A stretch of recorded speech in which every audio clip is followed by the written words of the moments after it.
Good morning, good afternoon, and good evening. My name is Arif, and I am the Vice President of Revenue Marketing here at DigitalOcean. And I am here to talk about customer acquisition for startups. It's a real pleasure to be here. And I wanted to kick things off on a slightly awkward note. It's always a little awkward to talk about myself, but I thought I would introduce myself a bit. Here at DigitalOcean, I focus on what we call the self-serve customer journey, which involves never engaging with a live human unless you want to, all the way from initial awareness of DigitalOcean to coming to our website and signing up, to trying our products, to becoming a paying customer, and to eventually retaining as a customer as well on DigitalOcean. None of which involves ever having like a live sales team or support, unless of course you want to speak to support or sales, in which case you can raise your hand. So I focus on that customer journey as it relates to acquisition and retention. A little bit more about me is that I've actually worked on customer acquisition at a number of tech companies prior to DigitalOcean, and it's ranged from very small organizations like Khan Academy to very large organizations like PayPal, as well as other companies that are sort of somewhere in the middle in terms of marketing teams, such as SendGrid. And so I've really seen the gamut from, at Khan Academy back in the day, we didn't actually have a formal marketing team. And so we were really just working on customer acquisition from various angles. And so I've seen it sort of scale from really small to quite sizable.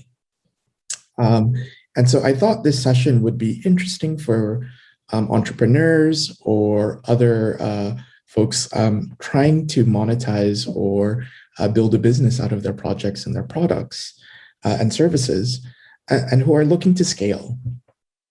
And a way to sort of think about this is, there's product-led growth, which is critical. If you don't have product market fit, it's very hard to grow. But think of this as sort of a complement and amplifying product-led growth. The intersection between product and marketing can be very strong and powerful. And so moving on, customer acquisition. We all know it's really important. It's in many ways, it's the lifeblood of tech companies. But as we all know, the signal to noise ratio can be very low. Sometimes the pressure is to do all the things at once. And we want to, if you Google customer acquisition or tech customer acquisition, you'll see 50 million sources, and it is promoting many, many, many, many different tactics. And it's easy to get lost in the noise. Three examples here that I wanted to highlight that were real successes were, one is around referrals as it relates to refer a friend for free. And it really led to a lot of growth for Dropbox in its early days, where you get free Dropbox space in return for referring a friend. Another option here in the middle this is an example of an email that I received last week from a real estate agent. And you can see at the end of this email that he sent out, this mass email, this email is essentially powered by MailChimp. And so this is leveraging the power of product virality. Built into the product experience, you are promoting the use of your product and awareness of your product to other users. And so I'm sure you can sort of see the power of the virality from, the more people use MailChimp and use it to send emails to other people, the more they're driving base awareness of MailChimp as a product. The third is an example of word of mouth and the power that can have, particularly in B2C environments. And so I was thinking back to the early days of Khan Academy back in, before 2010. And so Khan Academy the founder of Khan Academy is a guy called Sal Khan, and he was just making videos for his family. tutoring his family, and he happened to put it on YouTube, and it was moving along as like a nice little side project for him. What really was a catalyst for growing Khan Academy was when Bill Gates, who was speaking at the Aspen Ideas Festival in 2010, and he randomly mentioned that he was tutoring his kids for math using this little known channel on YouTube started by this guy called Sal Khan and Khan Academy. And once people learned about that, they were starting to like pile on, and that's really when Khan Academy exploded. In many ways, Bill Gates is like an incredible influencer, if you will. And so, amidst all of this, all of these things that we can do, how do you know what to do? How do you stay disciplined? How do you stay prioritized? How do you stay focused? Particularly because in a lot of tech startups, you're very resource constrained. The most precious thing is your people's time and where they're focusing on. And so having some focus and figuring out how to balance the signal to noise ratio is really critical. And one thing that I like to do, and like a lot of teams, successful teams, have done as it relates to customer acquisition, is this is a very simple organizing mental model or framework for thinking about growth. And the beauty of this is that it can scale with you. It's appropriate for any stage of a company. It just grows more complex or more simple, depending on what's appropriate for you and your company. And so it really breaks it down into 3 stages. There's attract. How do you get people and potential customers to learn about you and come to into your ecosystem? Convert. When they are in your ecosystem, how do you get them to basically sign up and try your products or services and eventually become a paying customer? And then the third one is around, once they're paying customers, how do you keep them? Whether it's retaining that subscription fees or getting return purchases, and how do you retain, and then how do you grow your customers as well? And there's different mental models around this. You can talk about it as a funnel. You can talk about it as like a loop. But really, at bare bones of it is that, it's these 3 core steps. And then within each of these different steps, there's varying degrees of tactics that you can exercise. And you may want to keep it simple, or you can add new things. You can like remove things within each of the stages and sort of execute against these and experiment. And so that's what I mean about it scaling with you in terms of complexity as your business grows. And so I'll just walk through a few of these for context. So in terms of attract, there's always digital advertising, paid advertising. So things like SEM or paid display ads, paid social media ads.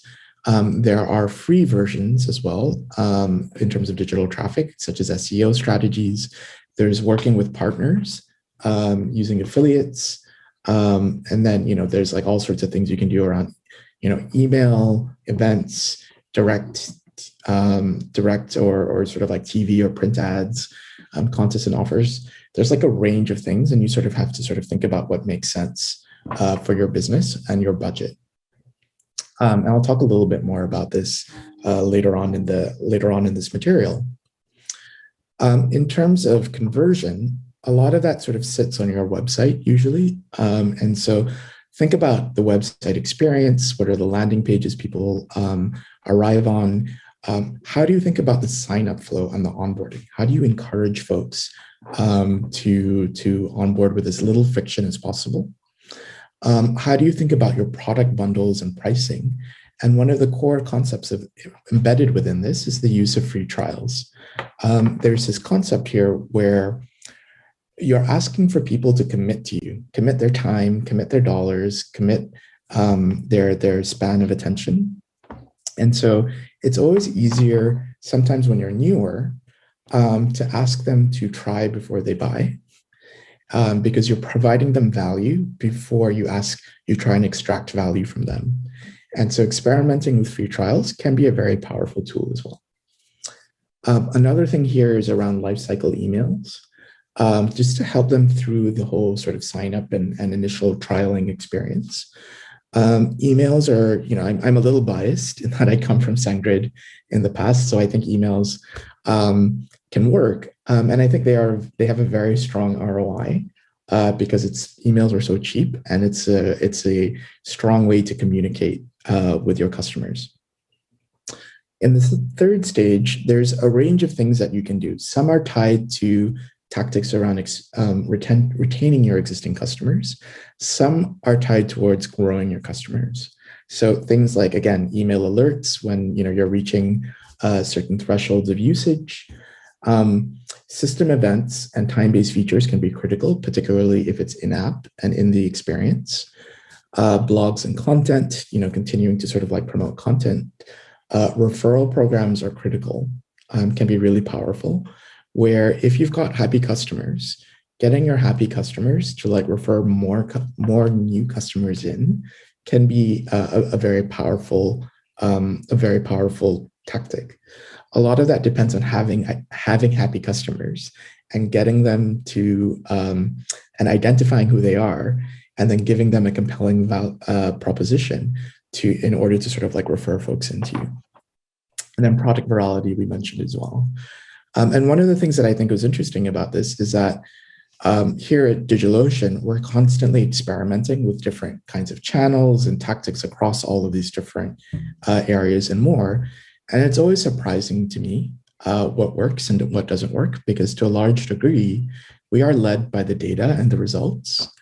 So for example, in a prior life that was also developer-centric and focused on APIs, we found that YouTube did not work well as a channel.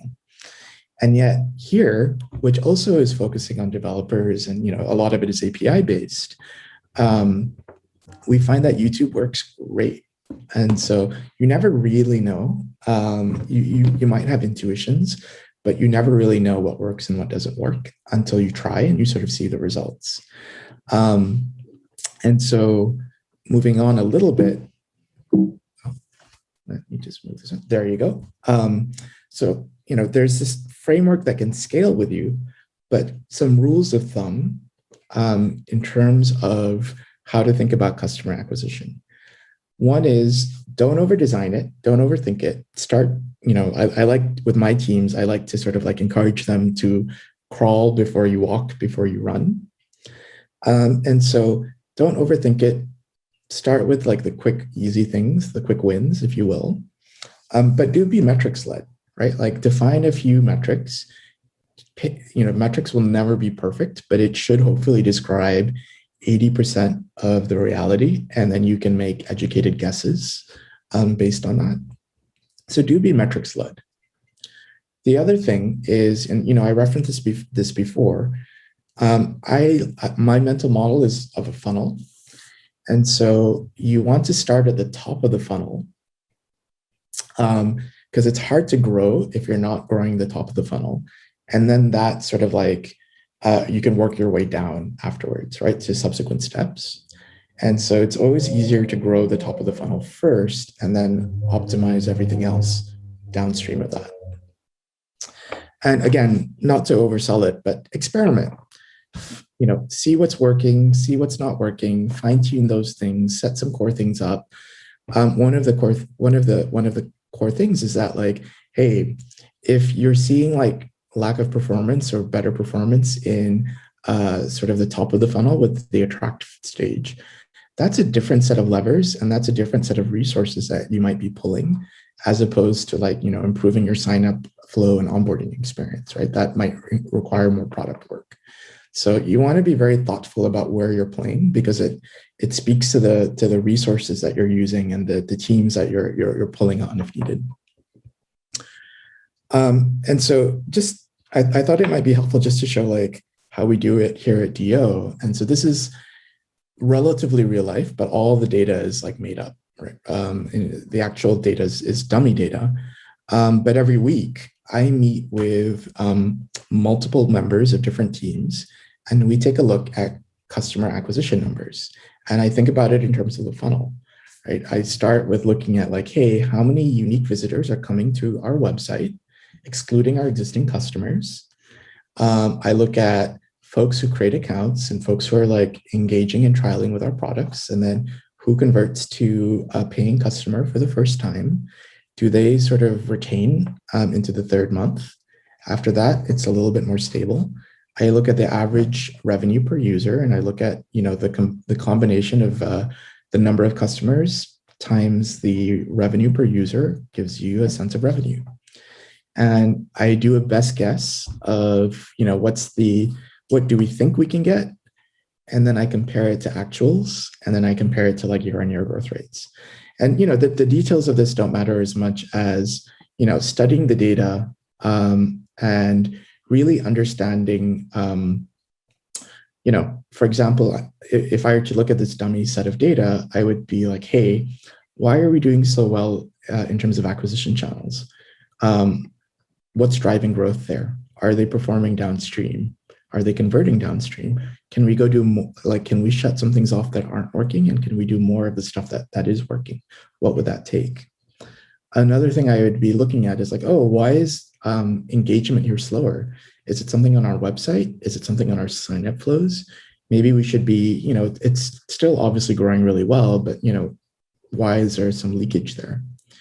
And then the other is like, hey, we're bringing in folks for the first time as paying customers, but a lot of them are dropping off between the first and the third month. Is there something about the product experience? Maybe we should go talk to product. Maybe we should launch some surveys into this to go sort of understand why they're leaking out. And so I think this is really just gives you a taste of the sort of like the back and forth that occurs between different teams. And again, this can keep it as simple as is appropriate for your business, but it's something that I think is helpful in guiding your focus. And so getting back to the earlier point, like I think a lot of startups really, part of the issue is like really, how do we get more people to become aware of us and start trying us out? And so this is a guide a little bit in terms of like, core things for top of funnel growth. And I think a lot of it depends on the kind of business that you have, whether it's B2C or B2B, whether it's e-commerce or a SaaS app. On the B2B side, it depends on whether you think it's a niche market or like a very large market in terms of the target audience, and also whether you've got like you can charge a high price or a low price. So I won't go through all of these in the interest of time, but I'll mention a few. I'll go through a few of the B2C ones where if you're focused on e-commerce, I think social media becomes really powerful. Thinking about working with influencers, developing sponsorships with core folks who are really targeted at the audience that you're focusing on, and then leveraging marketplaces, of course, right? In terms of B2C mobile apps, again, social media can be really powerful, particularly if you're targeting the audiences specific to your target audience. And then there's also a lot of emerging new sources of media. TikTok ads is something that we're still thinking about experimenting in. And then referrals can be, B2C referrals can be a really powerful source here. In terms of SaaS apps, again, social media, I think content and product-led growth is really critical.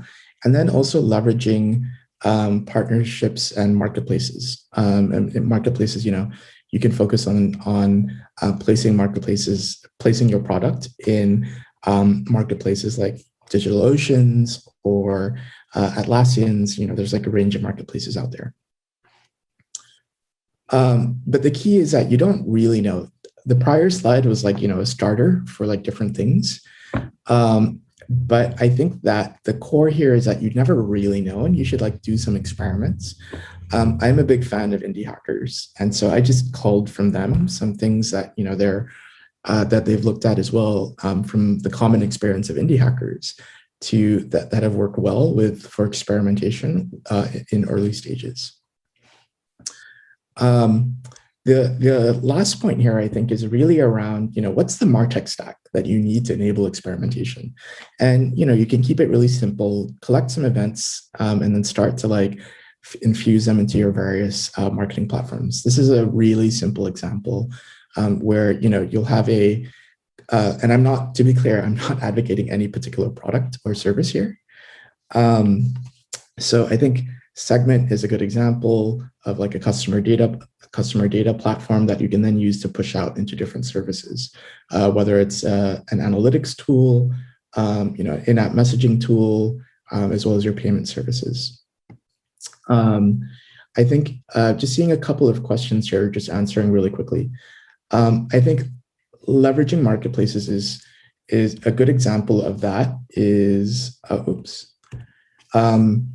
I think putting your app on a marketplace that has that already has a lot of customers going in and using it. And so, for example, Salesforce has a great marketplace.